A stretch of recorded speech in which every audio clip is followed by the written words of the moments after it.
আসসালামু আলাইকুম সবাইকে। কেমন আছো তোমরা সবাই? আশা করছি তোমরা আল্লাহর অশেষ রহমতে তোমরা সবাই ভালো আছো, সুস্থ আছো। যে যেখানেই থাকো আশা করি আল্লাহর রহমতে তোমরা ভালো আছো। এক মাস পবিত্র সিয়াম সাধনার করার পরে আজকে সেই আনন্দময় দিনটা আমাদের জন্য, মুসলমানদের জন্য।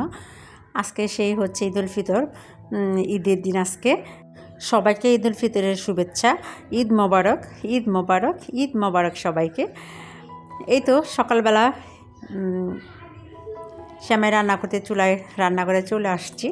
এখানে শ্যামাই রান্না করবো আজকে, পায়েস রান্না করব, আর হচ্ছে লাচ্ছি করব, জর্দা শ্যামাই করব, আর লম্বা শ্যামাইটা দুধ দিয়ে রান্না করবো আর কি। যে যেটা খায় সবার পছন্দ মতো রান্না করার চেষ্টা করতেছি।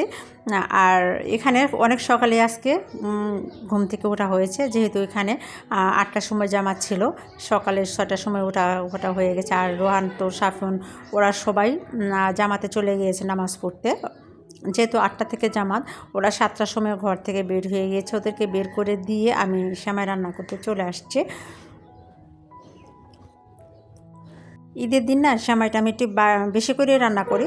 এটা খেতে খুবই মজা লাগে আমার কাছে।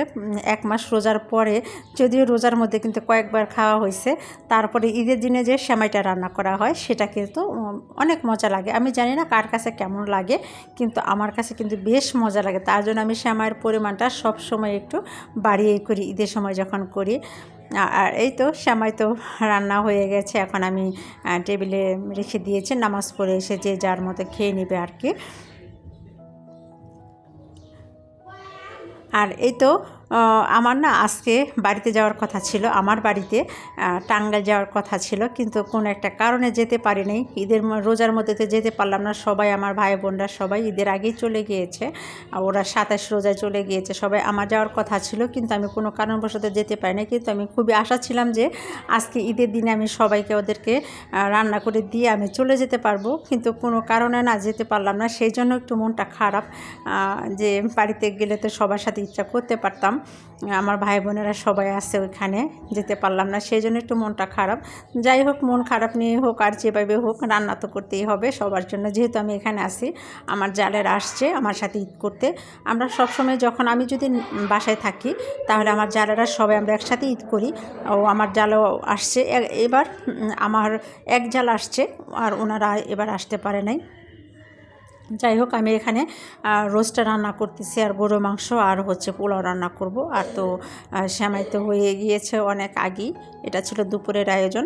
আজকে যদি আমার ভিডিওটা তোমাদের কাছে কোনো অংশ ভালো লেগে থাকে, তাহলে তোমরা চাইলে আমার চ্যানেলটি তোমরা সাবস্ক্রাইব করে রেখে দিতে পারো। আর একটা কথা মনে করে দিই, তোমরা যদি এই মুহূর্তে আমার চ্যানেলে ঢুকে যাও, কিংবা অনেকেই ভিডিও দেখা শুরু করেছে, শেষ পর্যায়ে চলে আসছো কিন্তু লাইকটা দিতে ভুলে গিয়েছো, প্লিজ ছোট্ট একটা লাইক কিন্তু দিয়ে দিও।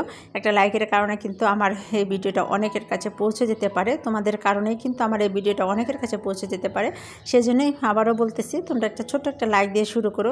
যাই হোক, দুপুরে খাবার শুরু করে দিলাম, টেবিলে সব খাবার দিয়ে দিয়েছি। আজকে বেশ কিছু করি নাই, জাস্ট 2টা আইটেমে করেছি। দেখা যায় যে রোহানের গরু মাংস পছন্দ, আর সাবেনের হচ্ছে রোস্ট পছন্দ। আর কিছু করলাম না, হয়তো ডিম করতে চেয়েছিলাম, ওরা বললো যে ডিম করতে হবে না। আর গরমের মধ্যে দেখা যাবে কি অনেক দিন পরে রোজা রাখার পরে এত তৈলাক্ত খাবার খেলে হয়তো শরীরটা ভালোও থাকবে না। তার জন্য আর বেশি আইটেম করলাম না, এই অল্পর মধ্যে সেরে নিলাম আর কি। দেখি রাত্রে আবার কি করা যায়, রাত্রেরটা পরে সেটা চিন্তা করব। যাই হোক, সবাইকে আমি খাবার দিয়ে দিলাম, সবাই এখন খেতে বসে পড়বে আর কি। আর এখন একটু খাওয়া শেষ করে দেখা যাবে যে একটু মানে অবসর থাকতে পারবো আর কি। এখন তো দেখি বিকালবেলা আবার যদি বের হতে পারে, সেটাও আমি তোমাদের সাথে শেয়ার করবো যদি বের হই।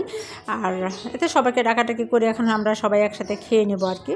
আর এই তো খাওয়া দাওয়া শেষ করে আমি একটু হাতে মেহেদি পড়তেছি। কালকে রাত্রেও পড়তে পারি নাই, আর আজকে তো পড়তে পারি নাই। তখন আমার ভাসুরের মেয়ে ও বলতেছিল যে চাচা এখন তো সব কাজ শেষ, এখন আপনি হাতে একটু মেহেদি পরেন, আসেন আমি পরিয়ে দিই। আমার ভাসুরের ছেলের বউ আর কি, ও আমাকে মেহেদিটা পরিয়ে দিল। যাই হোক, সব কাজ শেষ করে, সব ঝামেলা শেষ করে মেহেদিটা পড়লাম। আজকে এই পর্যন্তই। আসসালামু আলাইকুম সবাইকে, আল্লাহ হাফিজ।